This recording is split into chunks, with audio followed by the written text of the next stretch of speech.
बहुत शीघ्र ही मेरा देव महाराज का सिंहासन भी ग्रहण कर लेगा। सुना आपने? सिद्धार्थ कपिलवस्तु लौट रहा है। मेरे सिद्धार्थ ने अपने प्रश्नों के उत्तर पा लिए। धन्य हुआ मैं जो ऐसा पुत्र मुझे मिला। अब वो कपिलवस्तु आएगा और कौशल नरेश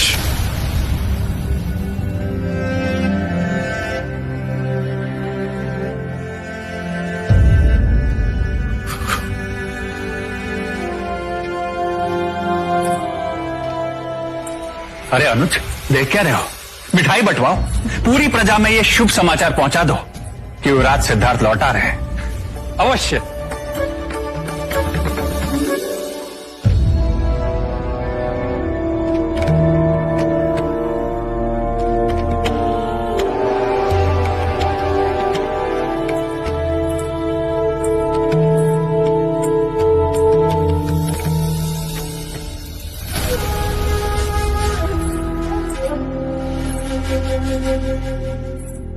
महाराज, क्या हुआ?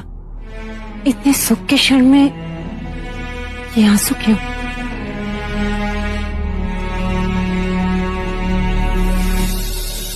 प्रजा मेरे आनंद में स्वार्थ का मैल मिल गया है।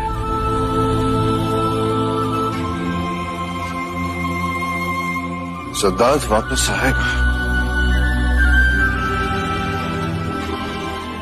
परंतु एक चक्रवर्ती राजा के रूप में रही।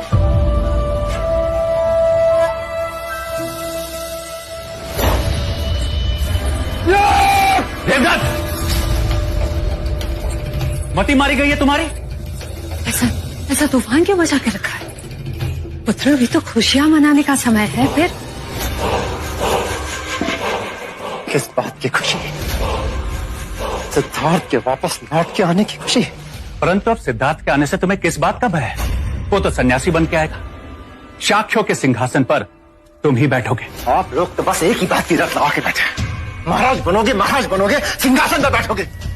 मुझे सिद्धार्थ के महाराज बनने की चिंता नहीं है। अरे मूर्ख, तो किस बात की चिंता है? मैं समझ गई। तू नंद को लेकर चिंतित है ना? परंतु देव, जब हमने सिद्धार्थ जैसे कांटे को सिंहासन के रास्ते से हटा दिया, फिर नंद का क्या है? आप समझने का प्रयत्न क्यों नहीं करते? सिद्धार्थ अब और महान बन के लौट रहा है।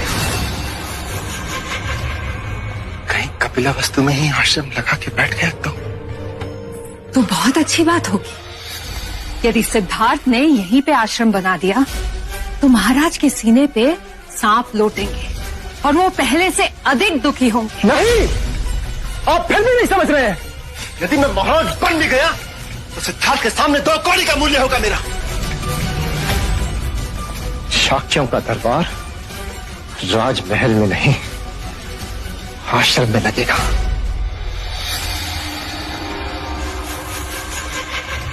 ये तो मैंने सोचा ही नहीं। अर्थात हम विजयी होकर भी पराजित हो जाएंगे। सारा जीवन में सिद्धार्थ के हाथ पराजित होता रहा,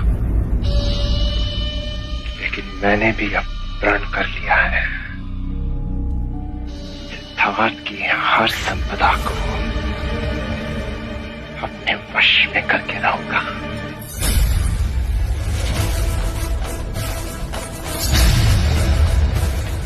वो जो उसको अपने प्राणों से भी अधिक प्रिय है, यशोधरा।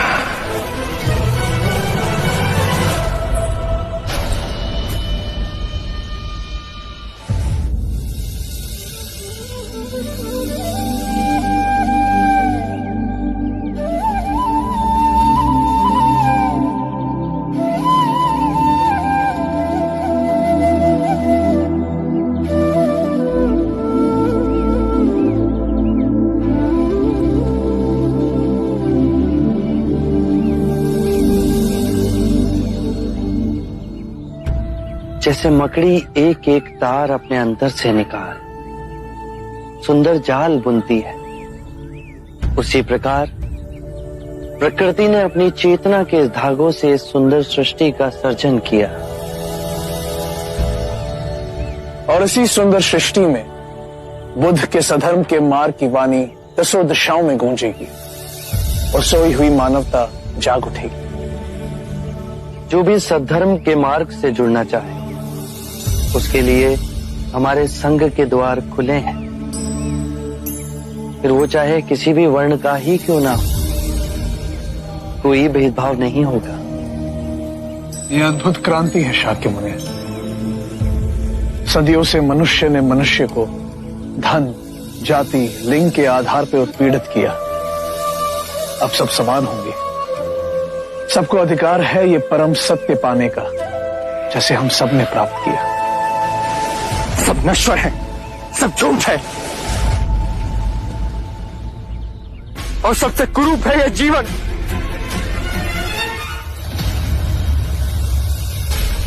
छोड़िए मुझे, छोड़िए, छोड़िए, छोड़िए मुझे।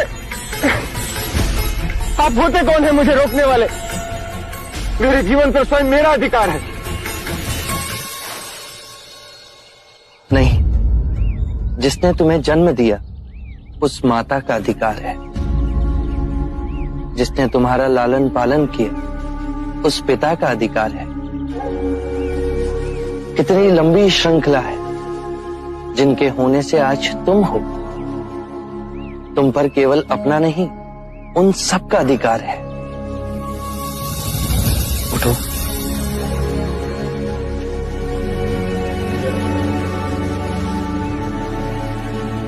क्षणिक आवेग था मन का, अब वो शांत हुआ?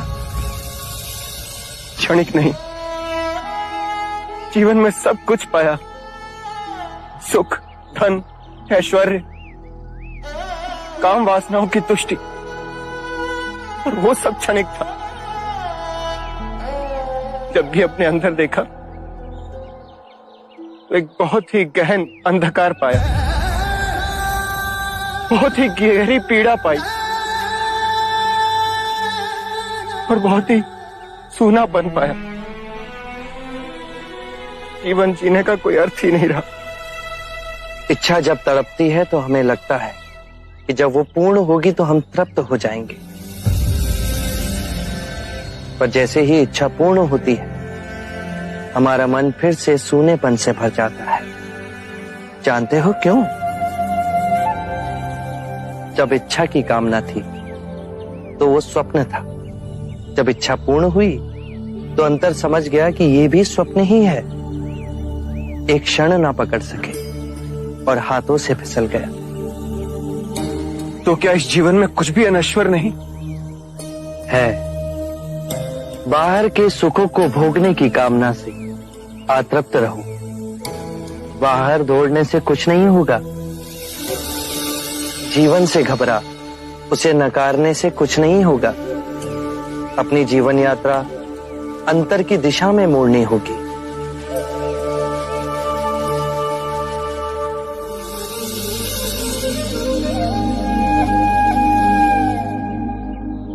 कौन है आप और आपको कैसे पता?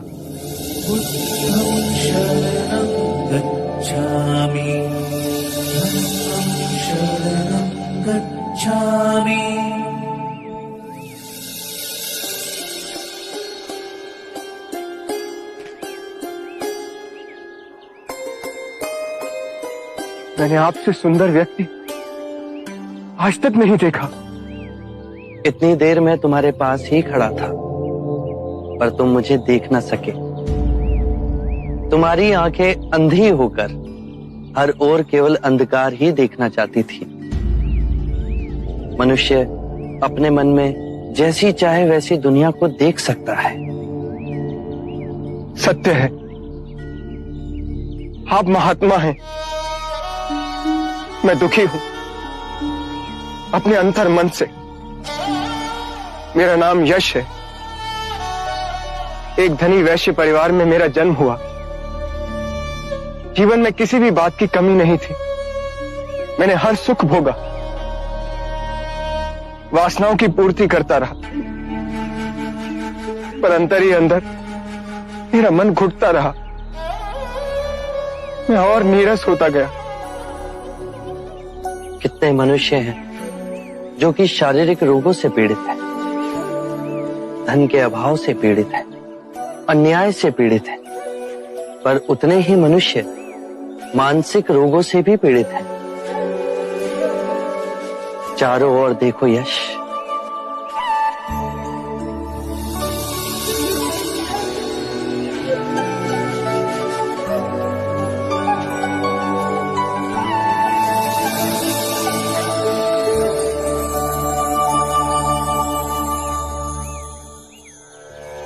इतना सुंदर। जब तुम कूदने जा रहे थे तो क्यों तुम इस सौंदर्य को नहीं देख सके? क्योंकि मैं देखने के लिए तैयार ही नहीं था। मैं केवल अपने ही दुखों की प्रतिध्वनि देखना चाहता था। और अब तुम शांत हुए, स्थिर हुए, पर प्रकृति नहीं बदली, वो वैसी ही है। तुम्हारी आंखें बदल गई। किसी भी बात की अति, चाहे सुख की ही हो, केवल दुख को ही जन्म देती है। इसीलिए मध्य में रहो तो जो जैसा है वैसा ही दिखेगा। परम शांति पाओगे।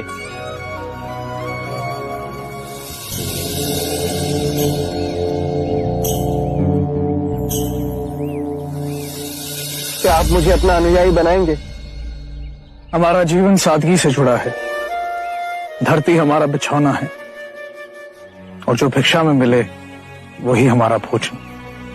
जहां वैभव नहीं, विवेक हो, मैं उस तप के लिए तैयार हूं।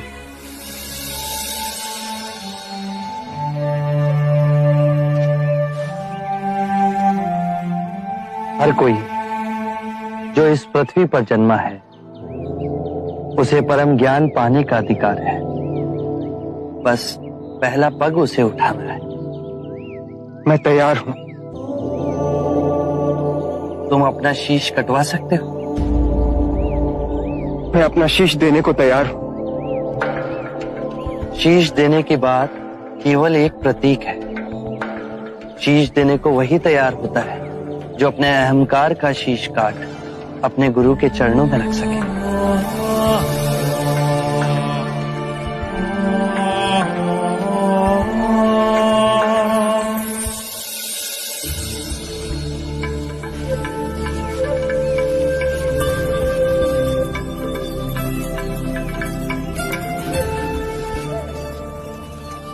माँ, माँ, माँ, माँ।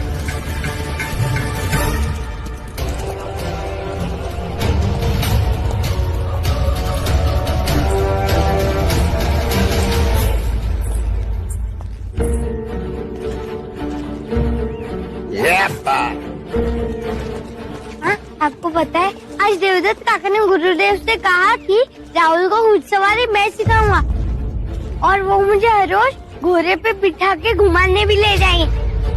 मैं सबको बचा के आता हूँ। दादा महाराज, दादा महाराज।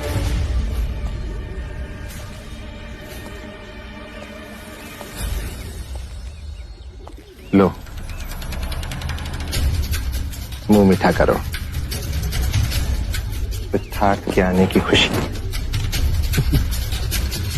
तुम और खुश? तुम्हें तो शोक मनाना चाहिए। क्यों? मैं क्यों शोक मनाऊं? 6 वर्षों से जिस बात को लगातार दोहरा रहा हूं उसे यथार्थ देखने का मजा तो अब आएगा। देवी यशोधरा, क्या सोच रही है यार? कि सिद्धार्थ आ रहा है? हाँ? कहना क्या चाहते हो? बेचारी यशोधरा अपने पति की प्रतीक्षा में सती बन गई, पर पति नहीं, सन्यासी लौटेगा।